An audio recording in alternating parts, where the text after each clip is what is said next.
Hi hello ಎಲ್ಲರಿಗೂ ನಮಸ್ಕಾರ. ಇದು ಬಂದು ಹಳೆ ವಿಡಿಯೋ 2 ತಿಂಗಳಾಯಿತು ಅನಿಸುತ್ತೆ ಈ ವಿಡಿಯೋ ಮಾಡಿ ನಾನು. ಬಟ್ ಅಪ್ಲೋಡ್ ಮಾಡಿರಲಿಲ್ಲ ನಾನು ಯೂಟ್ಯೂಬ್ಗೆ. ಕಾರಣ ಅಂತಂದರೆ ನಾನು ಲಾಸ್ಟ್ ವಿಡಿಯೋದಲ್ಲಿ ಹೇಳಿದ್ದೀನಿ, ಸ್ವಲ್ಪ ಪ್ರಾಬ್ಲಮ್ಗಳಾಗಿರೋದ್ರಿಂದ ವಿಡಿಯೋಗಳನ್ನ ನನಗೆ ಎಡಿಟ್ ಮಾಡೋಕ್ಕೆ ಟೈಮ್ ಸಿಗ್ತಾಯಿಲ್ಲ, ಸ್ವಲ್ಪ ಬ್ಯುಸಿ ಇದೆ ಅಂದ್ಬಿಟ್ಟು. ಹಾಗಾಗಿ ಹಳೆ ವಿಡಿಯೋ ಈಗ ಹಾಕ್ತಾಯಿದ್ದೀನಿ. ಇದು ನಾನು ನನ್ನ ಮಗನಿಗೆ ಮುಡಿ ಕೊಡಬೇಕಾಗಿದ್ದು ದೇವಸ್ಥಾನಕ್ಕೆ ಹೋಗಿ ಹುಲಿಕೆರಮ್ಮ ಅಂತ ನಾಗಮಂಗಲ ಬೆಳ್ಳೂರು ಕ್ರಾಸ್ ಹತ್ರ ಹರಳ್ಳಿ ಅಂತ ಬರುತ್ತೆ, ಅಲ್ಲಿ ನಮ್ಮೂರ ಪಕ್ಕದಲ್ಲೇ ಇರೋದು ದೇವಸ್ಥಾನ.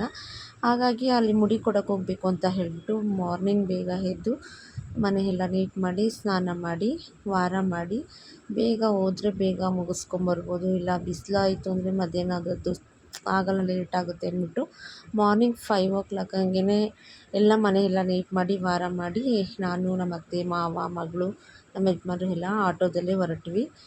ಹೋಗಿ ಅಲ್ಲಿ ಮೊದಲು ಹೋಗ್ತಾ ಇದ್ದಂಗೆ ಮೊದಲು ದೇವ್ರ ದರ್ಶನ ಮಾಡಿದ್ವಿ. ನಾನು ವಿಡಿಯೋ ಮಾಡ್ಕೊಳ್ಳೋದು ಮರ್ತೋಗ್ಬಿಟ್ಟೆ, ಸಾರಿ.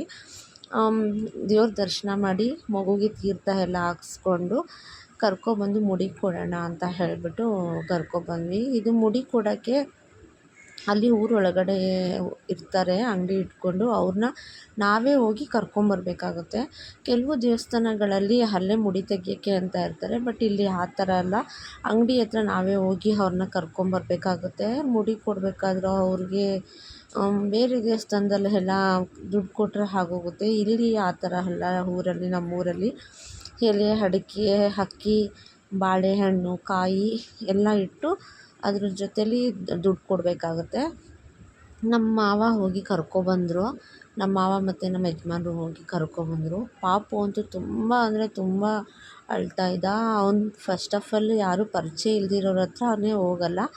ಅಂಥದ್ರಲ್ಲಿ ಅವನು ಮುಡಿ ತೆಗಿಬೇಕಾದ್ರೆ ಅಂತೂ ಏನೋ ಮಾಡ್ತವ್ರೆ ಅನ್ನೋ ಥರ ತುಂಬ ನೋಡಿ ಕಾಣಿಸ್ತಾಯಿದೆ. ತುಂಬ ಅಂದರೆ ತುಂಬ ಅಳ್ತಾಯಿದ್ದ. ಮೊದಲು ನಮ್ಮ ಮನೆಯವರು ಕೂತ್ಕೊಂಡ್ರು. ನಮ್ಮ ಮನೆಯವ್ರ ಹತ್ರ ಆಗಲಿಲ್ಲ ಅವನ್ನ ಹಿಡ್ಕೊಳಕ್ಕೆ. ಆಮೇಲೆ ನಾನು ಹಿಡ್ಕೊತೀನಿ ಅಂತ ಹೇಳ್ಬಿಟ್ಟು ನಾನು ಕೂತ್ಕೊಂಡೆ.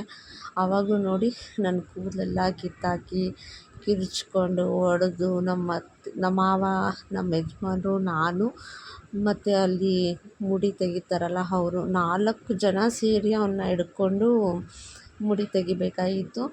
ಆದರೂ ತುಂಬ ಅಳ್ತಾಯಿದ್ದ, ತುಂಬ ಒದ್ದಾಡ್ತಾಯಿದ್ದ. ಅಲ್ಲಿ ನೋಡಿದಾಗ ನಮಗೆ ತುಂಬ ಬೇಜಾರಾಯಿತು. ಪಾಪು ಇಷ್ಟೊಂದು ಅಳ್ತವನಲ್ಲ ಅಂತ ಬೇಜಾರಾಯಿತು. ಬಟ್ ಏನೂ ಮಾಡೋಕ್ಕಾಗಲ್ಲ.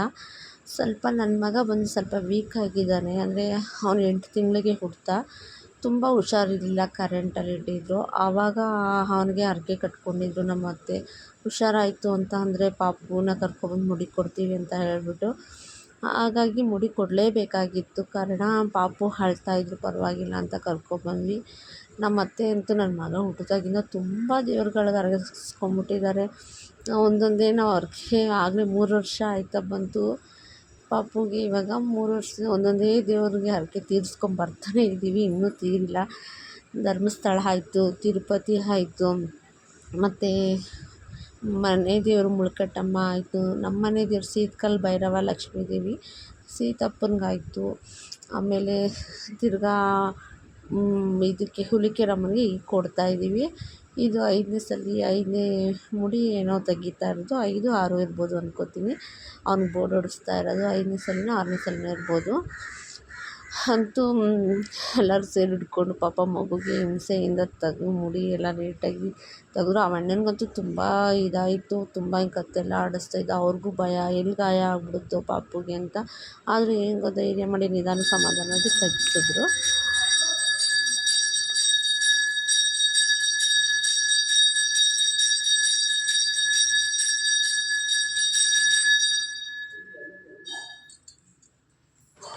ದೇವಿ ದರ್ಶನ ಚೆಂದಾಗಾಯಿತು. ಜನನೂ ಕಮ್ಮಿ ಇದ್ದರು.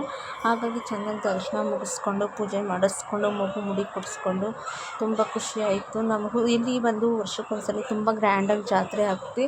ತುಂಬ ಜನ ಸೇರ್ತಾರೆ. ಸುತ್ತಮುತ್ತ ಹಳ್ಳಿ ಜನ ಎಲ್ಲ ಬರ್ತಾರೆ. ಆವಾಗ ಕೆಲವು ಸಲ ದರ್ಶನ ಆಗದೇ ವಾಪಸ್ ಬಂದಿದ್ದೀವಿ. ಬಾಡಿ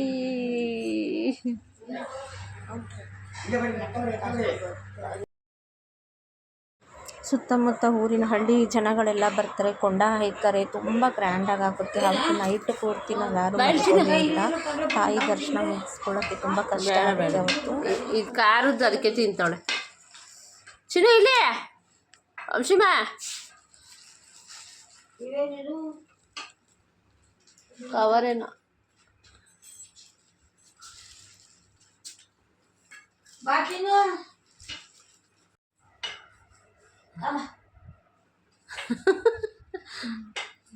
ತಮ್ಮ ತತ್ತಪ್ಪ ಯಾರಿಗಿದು ಕೋಲು ಅಜ್ಜಿ ಕೊಡು ಇರ್ತದೆ ಅಜ್ಜಿ ಕೊಡು